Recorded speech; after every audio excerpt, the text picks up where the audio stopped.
Or Romans 1:18 says, "For the wrath of God is revealed from heaven against all ungodliness and unrighteousness of men, who by their unrighteousness suppress the truth.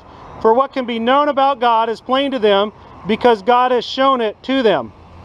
For his invisible attributes, namely his eternal power and divine nature, have been clearly perceived ever since the creation of the world and the things that have been made, so they are without excuse. For although they knew God, they did not honor him as God or give him thanks, but they became futile in their thinkings, and their foolish hearts were darkened."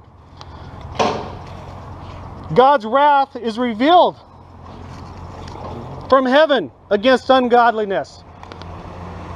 You know, you wonder where all these STDs come from. You don't get an STD when you're in a committed, faithful marriage. God's wrath is revealed against ungodliness.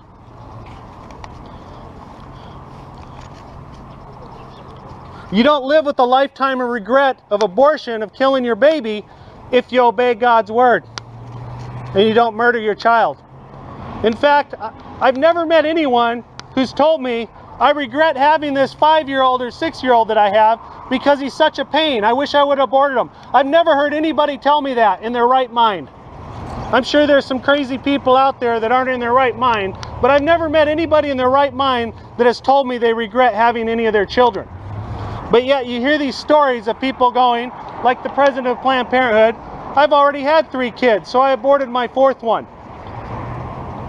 Children are a gift from God. She would have been blessed by that 4th child. But now the wrath of God is revealed from heaven against all ungodliness. She's a murderer. And if she heard me standing out here proclaiming this, she would probably be convicted. Not because I'm here condemning her, but because God's word is condemning her. For what can be known about God is plain to them, because God has shown it to them. For his invisible attribute, namely his eternal power and divine nature, have been clearly perceived ever since the creation of the world, in things that have been made, so they are without excuse. Everybody knows we came from something. We know that it would be a scientific impossibility for nothing to blow up and create everything. We know God exists. We know that's where creation came from. It's from God. So when we stand before God, we're not going to be able to say, "God, I didn't know you existed. There wasn't enough evidence for you." Creation is proof that he exists. It's clearly seen in creation.